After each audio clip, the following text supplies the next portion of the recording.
নমস্কার, তেনাদের গল্প চ্যানেলে আপনাকে স্বাগত। আমি রাহুল। এখানে আমরা শোনাবো তেনাদের সেই হাড়হিম করা গল্প, যা কেউ বিশ্বাস করে, কেউ বা আবার হাসাহাসি করে।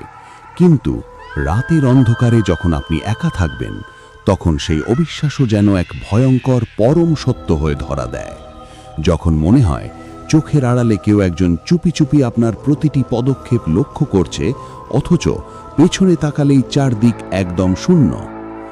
আসানসোলের সেই অভিশপ্ত কুয়াশাচ্ছন্ন রাত থেকে শুরু করে শ্মশানের নিঝুম নিস্তব্ধ প্রহর, প্রতিটা কোণ থেকে উঠে আসা সত্য এবং কাল্পনিক রোমাঞ্চকর হরর স্টোরি পাবেন এই চ্যানেলে। এই গল্পগুলো শুধুমাত্র ভয় দেখানোর জন্য নয়, এগুলো আপনাকে নিয়ে যাবে এক অন্য জগতের রহস্যময় গোলকধাঁধায়। আপনি যদি রহস্য, টান টান রোমাঞ্চ আর গা ছমছমে ভূতের গল্প শুনতে ভালোবাসেন, তাহলে আর দেরি করবেন না। এখনই আমাদের এই অদ্ভুত পরিবারের অংশ হতে তেনাদের গল্প চ্যানেলটি সাবস্ক্রাইব করে আমাদের সাথে জুড়ে যান। আমরা খুব শিগগিরই হাড়হিম করা ভূতের গল্প নিয়ে আসছি। ধন্যবাদ।